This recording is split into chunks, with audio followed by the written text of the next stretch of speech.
Hoy quiero compartir con ustedes un principio que considero importante para que nosotros tengamos una fe saludable, que seamos cristianos saludables. Y es un principio, no es nada novedoso, nuevo.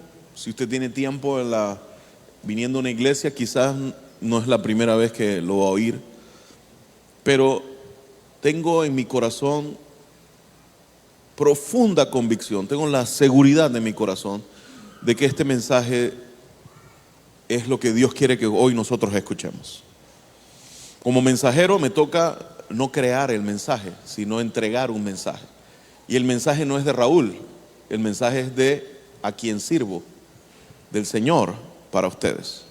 Y quiero animarle a que abra su corazón y lo reciba, aunque sea simple y sencillo. Usted y yo necesitamos oír esto. Y déjenme ilustrar lo que quiero hablarles con la historia de una persona que quiero mucho, se llama Telma. Telma es una mujer de unos 42, 40 y algo de años, así tempranos 40, que cuando Alexandra y yo éramos pastores de jóvenes, pero no aquí en Panamá, aquí en Nicaragua, sino en Panamá, antes de venir a Nicaragua, trabajamos como pastores de jóvenes también. Ella era una de las que cuidábamos. En ese tiempo ella tenía 14, 15 años. Y Telmita, como le decíamos de cariño, en ese tiempo, aún todavía le digo Telmita. Ella es una mujer que ama al Señor, trabajadora, echada para adelante, como decimos. Pero, aunque siempre quiso casarse, no había logrado casarse. A los 41, 42, hace como un año, porque siempre se le acercaban moscas que no eran buenas. Y a los 40 años, 41 años, la mujer conoce a un hombre que le dice: hey, este sí está bien, este sí está chévere la cosa. Y el tipo le dice: y tú también estás chévere. Así que ambos comenzaron a enamorarse, hasta el punto que ella nos aprecia mucho, nos ve como sus pastores en algún grado, o no, somos sus pastores, pero nos ama así. Dice: hey Raúl, como si fuéramos su familia, y nos dice: Raúl, yo quiero hablarles porque estoy enamorada y quiero hacer una vida con él y casarme y hacer una vida y quiero que lo conozcan. Y entonces todo iba perfecto. Y resulta que en uno de estos días ella se sintió mal, fue al médico, le hicieron un examen ginecológico y resulta que tiene cáncer en el útero. Tenía unos tumores bastante grandes. Y cuando la van a examinar se dan cuenta de que el cáncer ya salió ya no está solamente en el área del útero, sino que ya pasó a otro lugar. Y ustedes saben que no hay que ser nada médico para saber que estamos hablando de algo que ya se complicó más todavía.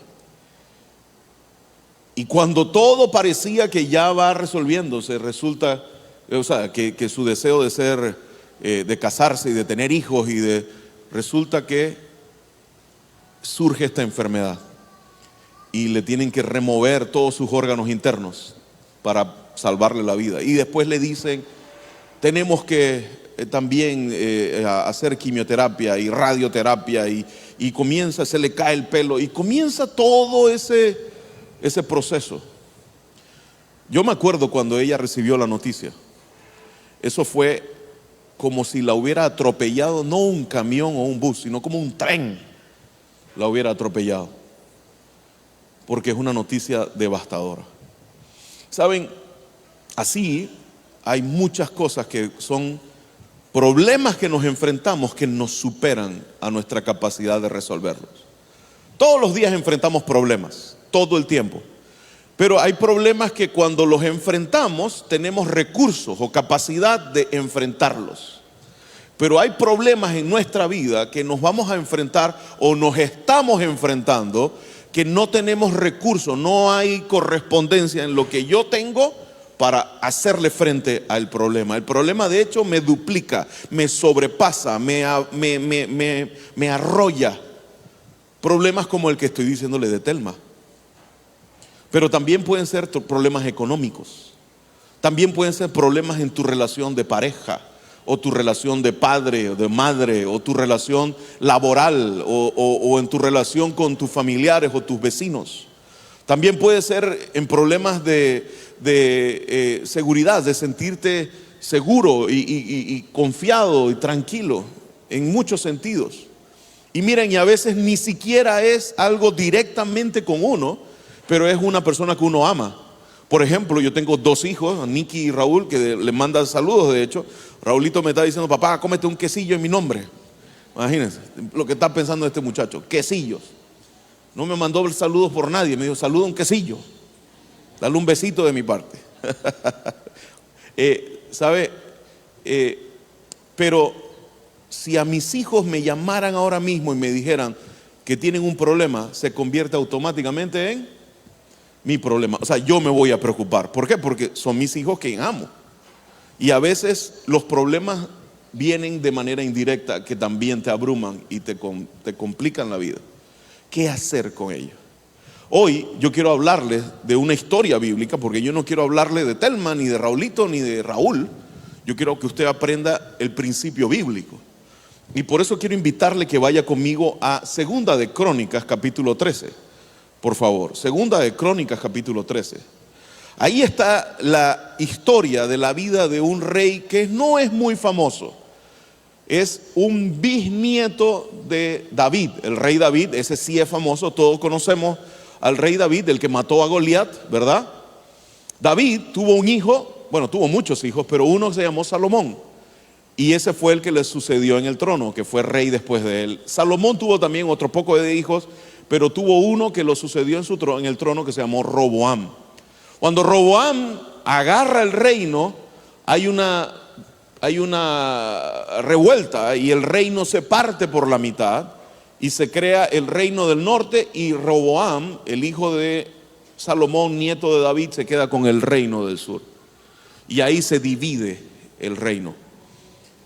Y el reino del sur estaba siendo guiado por los hijos de David. Bueno, Roboam muere y tuvo muchos hijos también, y deja a uno llamado Abías. Ese es el que vamos a hablar hoy. Él era bisnieto de David. Ahora bien, note conmigo, por favor, vamos al verso 1 de Crónicas, capítulo 13. Dice: en el año 18 del reinado de Jeroboam. Jeroboam era el nombre del rey del norte, ¿ok? Israel está partida por la mitad, el reino del norte, reino del sur. Arriba se llama Jeroboam, y ya tenía 18 años reinando. Jeroboam era un hombre muy astuto, muy inteligente, era un hombre muy capaz, era un soldado también muy violento y muy bueno peleando. Su ejército era muy bueno. 18 años reinando, y abajo empieza a reinar Abías, el que hoy vamos a hablar de él. Y dice: Abías comenzó a reinar en Judá y reinó en Jerusalén 3 años nada más. No fue un rey muy bueno, porque permitió algunas cosas que sucedieran en Jerusalén, pero vamos a ver que aunque no fue muy bueno, sí tenía algunas cosas valiosas que podemos aprender. Su madre era Micaías, hija de Uriel de Gibeá. Hubo guerra entre Abías y Jeroboam. Lo que está diciendo en esta pequeña introducción es que estaban en guerra, el norte contra el sur, Jeroboam contra Abías. Verso 2: para ir al combate, Abías escogió a 400,000 guerreros valientes, ¿ok? Jeroboam, por su parte, escogió a 800,000 varones valientes. Ahora bien, no hay que ser gran matemático para saber que el reino del norte, con 800,000 soldados, tenía el doble de los soldados del reino del sur. Y en ese tiempo las batallas, las guerras se peleaban con espadas y con arcos y con flechas. Así que básicamente el número de soldados te daba la ventaja, ¿ok? Más espadas de tu lado, más probabilidad de ganar. Y en este caso era el doble, ¿ok? El doble de soldados. Ahora bien, piensan que Abías estaba en problemas, ¿verdad que sí? Abías estaba en problemas, se estaba enfrentando a una situación en la cual él era el que no tenía las probabilidades a su favor. Él tenía todos los pronósticos en su contra. Y como les decía, hablando de la ilustración que les decía de la historia de Telma, así hay muchos de nosotros. Nos vamos a enfrentar a problemas que superan nuestra capacidad, que son más allá de lo que nosotros podemos sobrepasar. Sigamos leyendo. Ahora bien, aquí está la primera lección. Abías, adivinen qué hizo Abías cuando se enteró que era el doble del ejército del enemigo. Abías fue a hacerle la guerra. Y aquí sí hay algo que quiero decirles. Mis queridos amigos, ¿cuántos problemas ustedes creen que Raúl, por ejemplo, para hablar yo, ustedes creen que yo he resuelto? Aquí está el problema y miro para otro lado. ¿Cuántos problemas se resuelven así? Ignorando el problema. ¿Usted ha resuelto problemas ignorando el problema, huyendo del problema, no mirando el problema? Los problemas no se resuelven pensando en que no hay problema. ¿Ok? Algo que me llama la atención, yo conocí a alguien que, ¿saben? Tenía una tarjeta de crédito. Y cuando le llegaba el estado de cuenta de la tarjeta de crédito, no abría el sobre para no preocuparse. ¿Qué les parece? Ella decía, si no veo cuánto debo, puedo dormir. El problema es puede dormir así un día, pero un día, si ella sigue ignorando los recibos, ¿sabes qué va a pasar? No va a dormir, pero por meses. O sea, los problemas, las deudas no se pagan ignorándolas. Los problemas no se resuelven ignorándolos. Los problemas se enfrentan. Los problemas se enfrentan, mis amados hermanos. Si queremos resolver problemas en nuestra vida, tenemos que enfrentarlos. El problema es que muchas veces, si vemos que el problema es realmente serio, nos da miedo. Diga conmigo, me da miedo, ¿verdad? Me da miedo, no sé cómo voy a hacerle frente. Aquí viene la enseñanza que hoy yo quiero animarle a que usted, por favor, la grabe en su mente y en su corazón. Abías enfrentó el problema a pesar de que tenía la mitad de los soldados del ejército enemigo, a pesar que todo era en contra, que no había probabilidad, que él era el underdog, como dicen en los deportes. Él era el no favorito en esa batalla. Él enfrentó el problema, pero vamos a verlo. No lo hizo porque sus espadas eran última tecnología.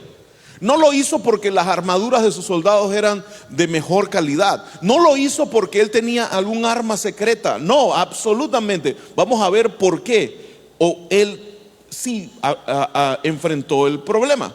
Vaya conmigo un momento. Verso 4. Abías subió al monte Semarayín, en la región montañosa de Efraín. Es que esto es bueno. Efraín era el reino del norte. ¿Qué es lo que estoy tratando de decirle? Él con sus 400,000 soldados marchó al frente. Si usted lee también la historia de David y Goliat, dice que David, que era un chiquillo, se estaba enfrentando con Goliat, un hombre que era veterano de muchas guerras. Y la historia que todos conocemos, sabemos que Goliat era un poste de luz y David era un hombre normal, de estatura normal. Pero dice la escritura, esa expresión de ese texto dice, y corrió David a la línea de batalla para enfrentar a Goliat. Miren, él no se quedó a ver qué hace Goliat primero, no. David fue cuando se están enfrentando. Goliat dice, ¿y tú quién eres? Me tratas, vienes aquí como si yo fuera un perro con un palo y no sé qué, y comienza a insultar a Dios. David dijo, ya se acabó el tiempo de hablar, ahora se toca tiempo de actuar. Y dice, y corrió a la línea de batalla. Otra vez, enfrentemos los problemas. Pero igual que David, ahora su bisnieto también está corriendo a la línea de batalla, enfrentándolo, pero con una cosa en común. Tenía tanto el bisabuelo como David, como su bisnieto Abías. Note lo que dice. Dice, se paró en la tierra, en la tierra enemiga, y dijo, y gritó, Jeroboam, el nombre del rey enemigo, israelitas, porque también eran israelitas, eran de Israel. Dice, escuchen todos ustedes. Dice, ¿no saben que el Señor, el Dios de Israel, el Dios de todos nosotros, concedió para siempre el reino de Israel a David y a sus descendientes mediante un pacto inalterable? ¿Saben lo que estaba haciendo Abías? Abías salió a la línea de batalla, salió a enfrentar el problema agarrado de una cosa, de una promesa que Dios le había dado a su bisabuelo.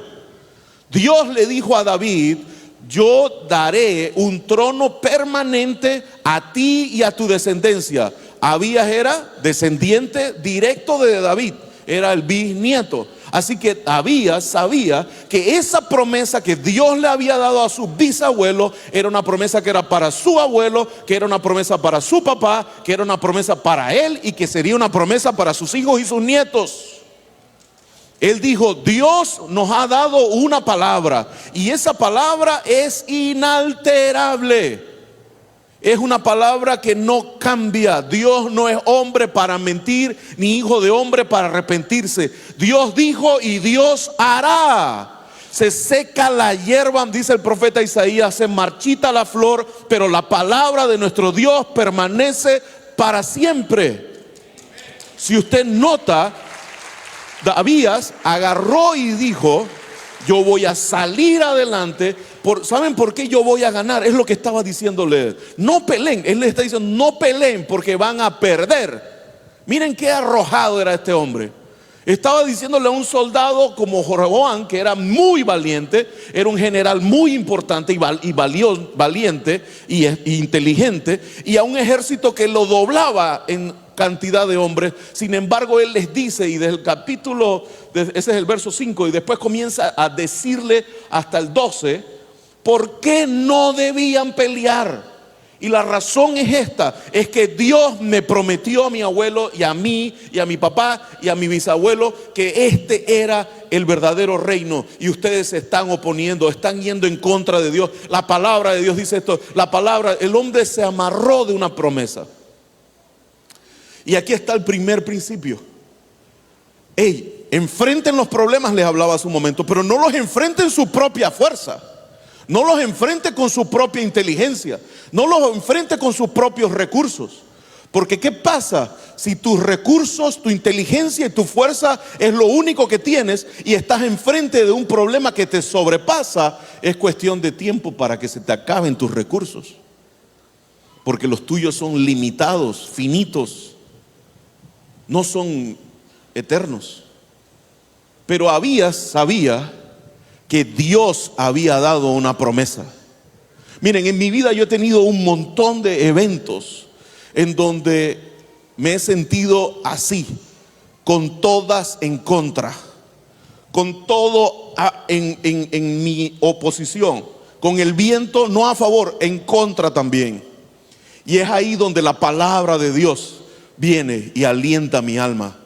El Salmo 138, el Señor cumplirá tu propósito en mí. Miren, eso yo lo hago personalizado. El Salmo 138 dice: el Señor, y así me lo digo, el Señor cumplirá tu propósito en mí. Él cumplirá su propósito en mí. Él no abandonará la obra de sus manos. Él no va a abandonarme nunca.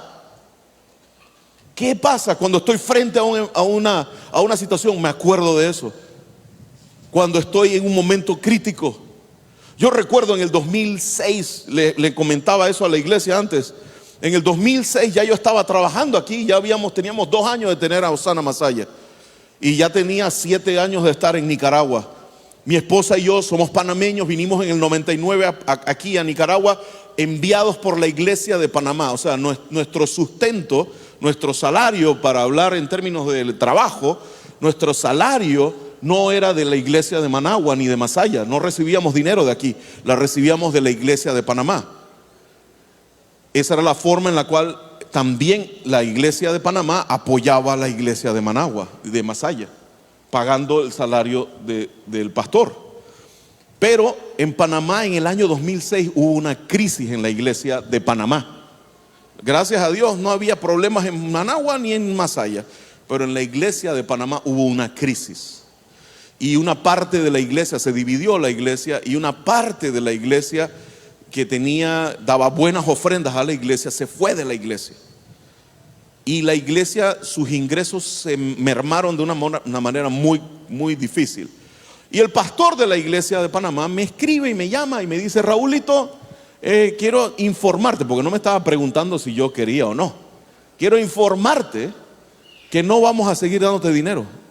Gracias a Dios me dijo eso 3 meses antes, de dejar de hacerlo. Dice: de aquí a 3 meses, en 3 meses es tu último salario. Y yo dije: wow, espérate un momento, yo tengo 2 hijos, tengo que comer, tengo que darle de comer a los chiquitos, hay luz, hay que pagar casa, hay que pagar escuela, o sea, usted sabe, ¿no? Y yo dije: ¿cómo es esto? No, es que no podemos. Y yo sabía lo que me estaba diciendo, o sea, la verdad no era cuento, porque yo tenía un montón de amigos en esa iglesia, esa era la iglesia donde yo nací. Así que no era mentira, era que no podía la iglesia sostenernos. Entonces yo digo: bueno, voy a hablar con el pastor Spencer.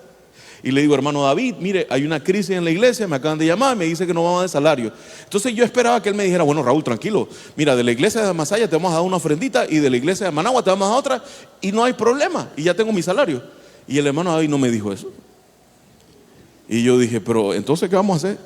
Dije: no, Raúl, tranquilo, mira, vamos a ir a Panamá. El hermano David fue misionero en Panamá antes de venir a Nicaragua, y fue mi pastor, de hecho, en Panamá, antes de trabajar junto con él aquí en Panamá. Así que nos conocíamos hace mucho tiempo al pastor Spencer, y él conocía un montón de gente en Panamá. Y entonces él me dice: vámonos a Panamá, Alexandra, tú y yo, y vamos a tocar puertas en diferentes iglesias, como lo hacen los misioneros, para ir recogiendo compromisos. Miren, no era que alguien viniera y te diera una ofrendita de algo, no, eso no era lo que estábamos buscando. Lo que estábamos buscando era que la iglesia que visitáramos se comprometiera a mensualmente dar algo, que si se sumaban con varias iglesias llegaba a un número que era suficiente para sostener a esta familia acá. Entonces fuimos a Panamá y él predicaba y nos presentaba a Alexandra: miren, esto es una pareja de jóvenes panameños que están en Nicaragua, que me están bendiciendo a Nicaragua y están haciendo y haciendo. Y ustedes saben cómo era el hermano David, bien efusivo, emocionado cuando hablaba, ¿no? Y resulta que no pasó nada en la primera iglesia. Y vamos a otra iglesia y no pasa nada. Y tuvimos una semana. Y cuando íbamos en el avión de vuelta para acá en Nicaragua, él me dice: Raúl, ¿y cómo nos fue? ¿Cuánta gente se comprometió? Y yo le digo: pastor, nadie. Él se queda mirando así, que nadie, nada. No, nadie. Entonces ahí fue donde yo pensé: bueno, ahora sí va a decirme: tranquilo, te voy a dar yo una aquí. Y no me dijo nada tampoco. Y yo dije: espérate, ¿y entonces? Y me mantuvo así. Bueno, un día, yo vine a seguir trabajando. Mire, esto lo estoy contando ahora que ya no estoy de pastor de Masaya, ¿ok? Porque usted no me escuchó hablar nunca de eso mientras yo era el pastor de Masaya. Pero cuando un día venía para acá, para la iglesia, venía en el carro, y yo había puesto en ese tiempo una audiobiblia, un CD de Biblia, y estaba escuchando el libro de Hebreos. Ahora bien, yo tenía puesto eso ahí y eso estaba sonando, pero mi mente, adivina dónde estaba. ¿Cómo voy a pagar la luz? ¿Cómo voy a pagar la comida? ¿Cómo voy a pagar la comida? ¿Cómo voy a pagar? Bueno, si usted sabe, ¿no? La comida. ¿Cómo voy a pagar la escuela? ¿Cómo voy a pagar la casa? ¿Cómo voy a pagar? ¿Cómo voy a pagar? ¿Cómo voy a pagar? Yo estaba, era tiquiriqui. Pero en medio de eso, leo este verso, o escucho, porque no lo estaba leyendo, yo estaba manejando, lleno de preocupaciones. ¿Algunos de ustedes las preocupaciones le arrebatan la mente? Y nada más se queda como trabado en un pensamiento de cómo lo voy a lograr, cómo lo voy a lograr. ¿Le ha pasado eso? Bueno, a mí sí, yo sé que ninguno de ustedes, todos ustedes no tienen problemas, ¿no? No. Bueno, a mí sí me pasó. Quizás tengo que predicarme a mí nada más. No. Bueno, ahí yo estaba tiqui, como cuando una máquina se queda como en un loop, en un trabada. Bueno, así estaba yo en mi mente, pero estaba oyendo de una pequeña parte de mi oído, estaba oyendo la Biblia. Y miren lo que me encuentro en Hebreos capítulo 13. Hebreos capítulo 13, versos 5 y 6. Dice: Manténganse libres del amor al dinero y conténtense con lo que tiene. Porque Dios ha dicho, nunca te dejaré, jamás te abandonaré. ¿Saben lo que estaba diciendo el escritor de Hebreos? Estaba citando a Isaías para decirle, no se preocupen por dinero. Es más, alégrate con lo que tienes. Porque Dios dice, nunca te dejaré, jamás te abandonaré. ¿Saben qué? Yo estaba enfrentando un problema que me superaba, no tenía recursos para hacerle frente, pero me encontré con una promesa mientras escuchaba la Biblia. ¿Y saben qué hice? Me agarré de ella y entendí que no importa que no tenga cómo, Dios va a proveer, porque dice la Escritura, nunca te dejaré, jamás te abandonaré. Así que podemos decir con toda confianza, Raúl, di con toda confianza. Miren cómo la palabra de Dios comienza a darte una nueva perspectiva del problema. Porque ya no se trata de 400,000 yo peleando con 800,000. Se trata del Dios todopoderoso, para el cual no hay nada imposible, peleando contra nada. ¿Ven? ¿Sigue? Ya no es mi problema, ahora es el problema de Él, y Él tiene todo el recurso del universo a su disposición. Pero eso uno lo agarra entendiendo una promesa. Miren que esto no es pensamiento positivo. No es decir, lo lograré, lo lograré, lo lograré, lo lograré, lo lograré. No se trata de repetir, ni de pensamiento positivo, ni de confesión positiva, ni de nada de esa basura. Se trata de creerle a la palabra de Dios. Y Dios dice, no te abandonaré, no te voy a, jamás te dejaré, jamás te abandonaré. Así que puedo decir con confianza, el Señor es quien me ayuda, no temeré que pueda hacerme un simple mortal. ¿Ven cómo automáticamente la palabra viene? Abías dijo, tú vienes con 800, yo tengo 400, no importa, pero yo tengo otra cosa más. El factor Dios en este negocio. ¿Saben? El factor Dios es, Él dijo que Él está de mi lado. Y Dios de tu lado siempre son mayoría, mis amados hermanos. Si Dios está de tu lado, ya son mayoría ustedes. Pero tiene que agarrarse de una promesa. Claro que me agarré de esa promesa. Ahora bien, ¿cómo nosotros encontramos promesas de Dios en la Biblia? Usted me ha escuchado leer 2 o 3. Mire, también quiero agregar una más, nada más, en este pedacito que me queda. Quiero agregar esta. Yo soy una persona, aunque usted no lo crea, algunos me conocen un poco, pero soy muy miedoso. Miren que no digo miedoso, muy miedoso. Miedoso, en extremo. Y cuando siento miedo, me acuerdo de un salmo que dice, cuando siento miedo, pongo en ti mi confianza. Miren, mi esposa, que es educadora también, mi hijo Raulito le tenía miedo a la oscuridad cuando era chiquito. Espero que ya no tanto, tenía miedo a la oscuridad. ¿Saben qué hizo mi esposa? Agarró ese verso, Salmo 56:3, agarró ese verso y lo imprime en una hoja de papel y lo pega arriba del interruptor de la luz de su cuarto. ¿Qué les parece? Así que ese chiquito, cada vez que prendía la luz de su cuarto, ¿qué leía? El día que tengo miedo, ese día elijo ¿qué? Confiar en ti. ¿Ven cómo se va uno apropiando de una promesa?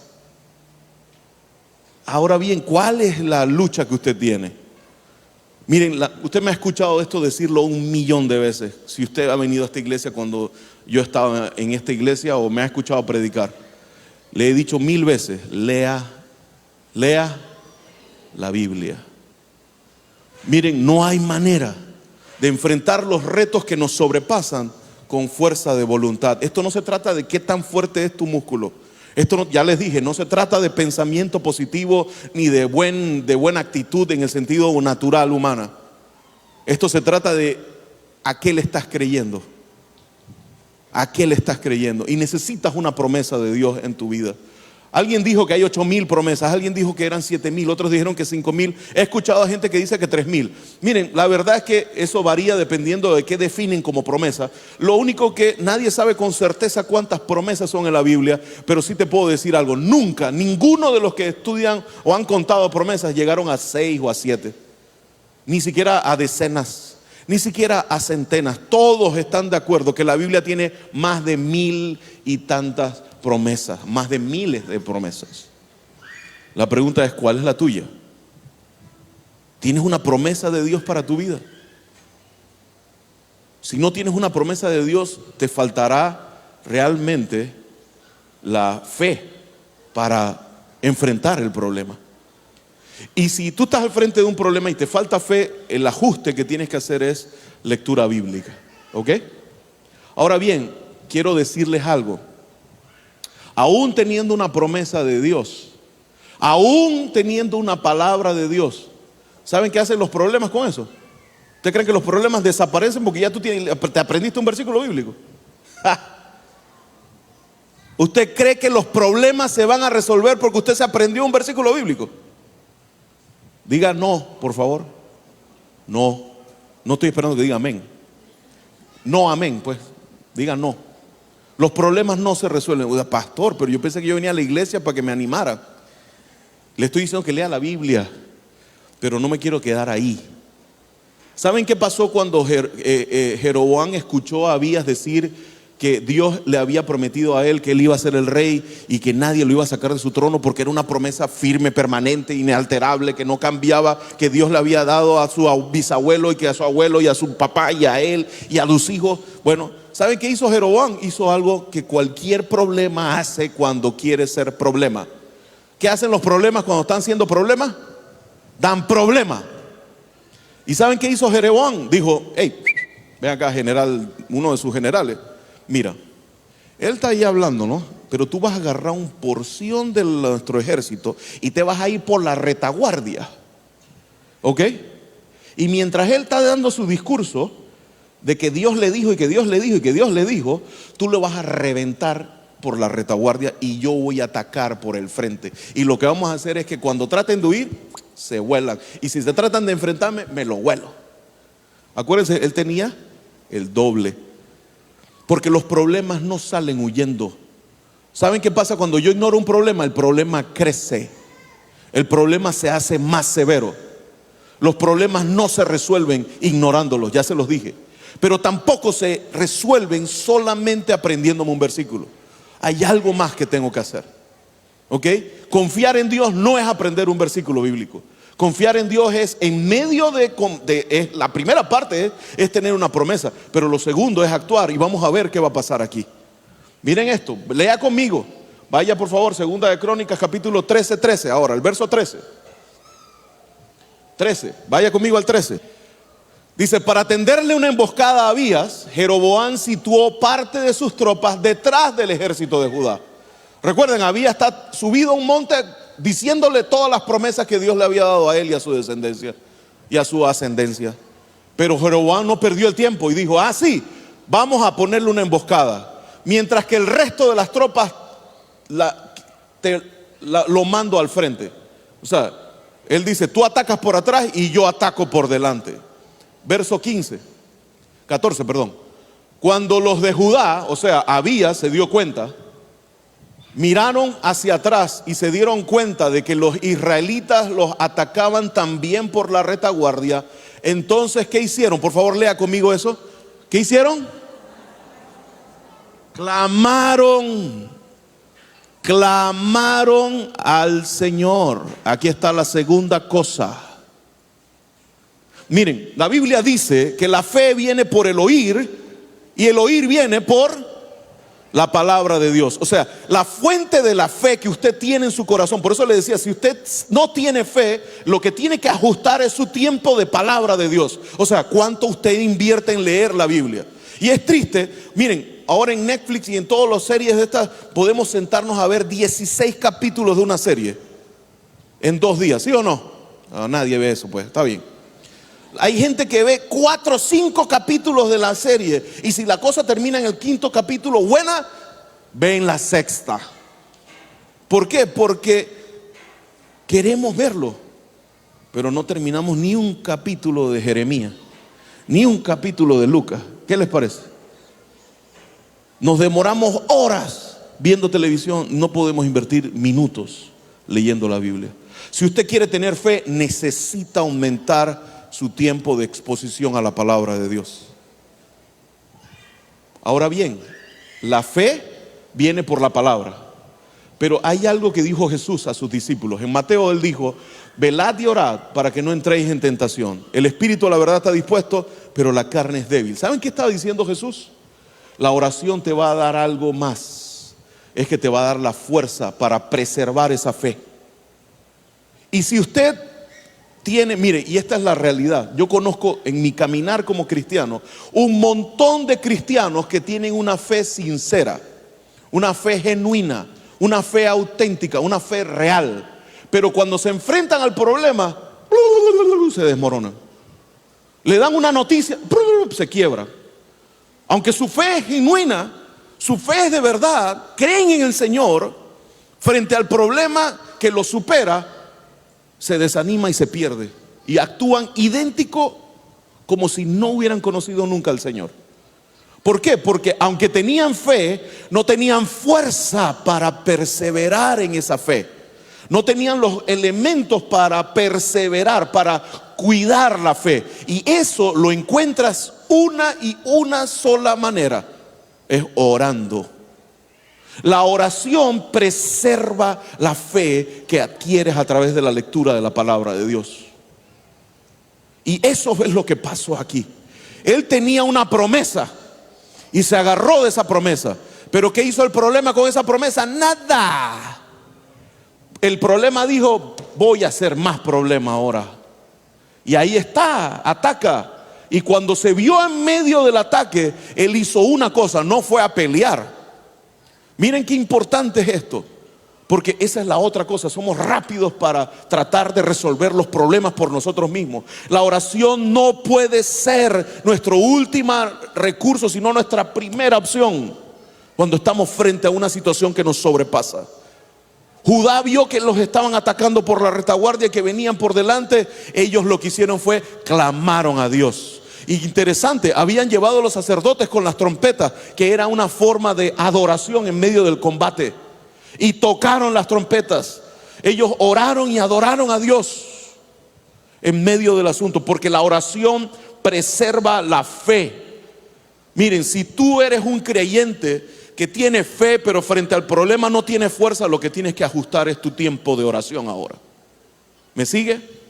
No tienes fe, ajusta tu tiempo de lectura y de meditar en la palabra. Tiene fe pero no tiene fuerza, actúa y ajusta tu regulador de tiempo de oración. Necesitamos orar. Dios es soberano y poderoso, y Él puede hacer las cosas sin que oráramos. ¿Sabían eso? Dios no necesita oírte para hacer entender que tienes un problema y que necesitas su ayuda. Pero ¿por qué orábamos? ¿Se han preguntado eso? Jesús, el Hijo de Dios, si usted va a los evangelios, constantemente se registra: y Jesús oraba, y Jesús oraba, y Jesús oraba, y Jesús oraba, y levantándose de muy de oraba, y no sé qué, y oraba, y se fue a un lugar, oraba, y se fue y se retiró a orar, y está orando. Y en la mañana trabajaba y sanaba enfermos y predicaba, y en la noche oraba. La pregunta es: ¿Jesús oraba tanto? ¿Saben por qué? Nos dio un ejemplo para que le siguiéramos.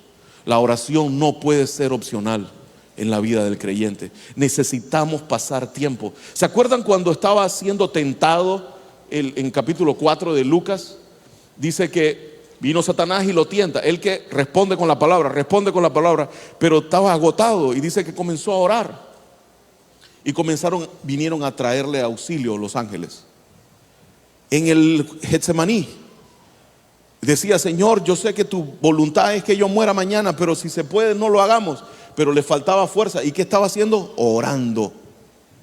Él sabía lo que tenía que hacer, pero le faltaba fuerza. Él subió su tiempo de oración. Y eso es la importante lección que hoy yo quiero darle. Usted tiene 30 años de ser cristiano, usted tiene 30 minutos de entrar a una iglesia evangélica.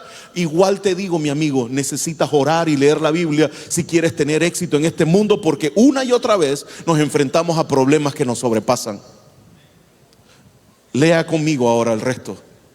En el momento en que se enteraron, dice, escuche esto. En el momento tocaron las trompetas, clamaron a Dios, y en el momento en que los de Judá lanzaron el grito de guerra, después de orar, se levantaron a actuar, ¿ok?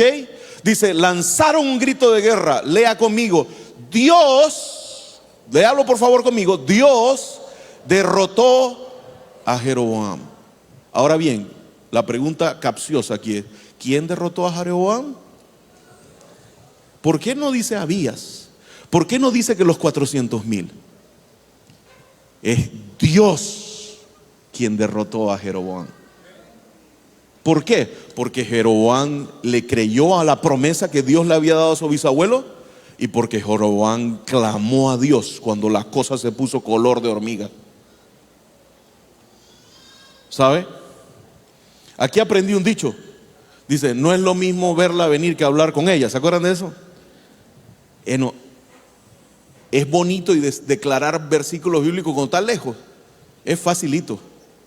Pero díselos en la cara, a ver. Díselo en la cara. Y ahí, la única fuerza que tú vas a tener para decírselo en la cara es cuando tú has orado y has tomado tiempo para clamar a Dios en medio de esa circunstancia. Por favor, vamos a terminar esta lectura. En el momento en que los de Judá lanzaron su grito de guerra, Dios derrotó a Jeroboam y a los israelitas, dándole la victoria a Abías y a Judá. Siguiente verso. Los israelitas intentaron, los del norte, intentaron huir.